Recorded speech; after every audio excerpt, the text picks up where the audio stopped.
All right, guys. So we're gonna work on setting up a head and arm choke from mount, right? So like we've been talking about this whole time, I can't think of a single reason why I would ever intentionally sit back on somebody's hips, which is the greatest position they can elevate me from, right? I don't want to get elevated. I want to be stuck to them like glue.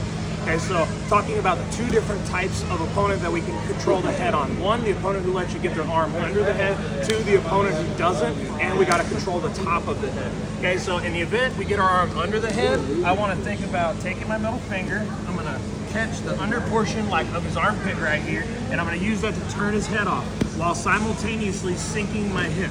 I got asked last night, hey coach, what if they underhook my leg, right? With that free arm? Now I'm just going into side control with a partial crucifix, okay? So not that big of a deal. But that flaring that leg and dropping that hip, I'm only gonna do this for a second to you, Mason. Flaring that leg and dropping the hip as you pull this back creates a tremendous amount of torque going that way, so that it makes it very, very difficult for them to bridge and roll with this arm trapped under their neck, okay? If they don't let you get your arm under their head, I'm gonna crown the top of the head and I'm gonna push his ear towards his shoulders. Same thing, I'm still dropping my hip, I'm still using my chest to offset his face. Either way, come around, come on. Either way, this gives me access to this elbow.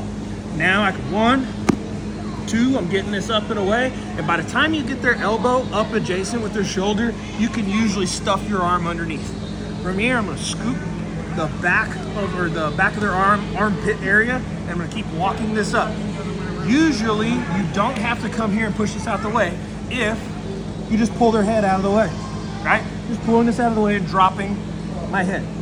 And once I come into here, I prefer a gable grip because I got short arms, all right? But if you'll notice, my shoulder and my biceps across his jawline, so we can't go straight to a choke. You feel like you can squeeze him, right? But it's not there yet, right?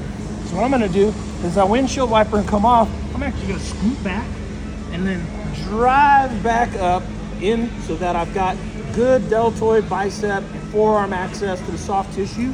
My knee chalks up against the shoulder blade. Then we start our squeeze to get the tap. So in the event that they do the turnover and grab their own leg, right? I'm gonna walk my knee up higher, up underneath the armpit. I'm gonna post my leg up, and now instead of squeezing from there, I'm gonna lift my hips and I'm gonna take my forehead to the ground as I start my squeeze. I learned this from Coach Seals. It works like a charm even when they're defending very well.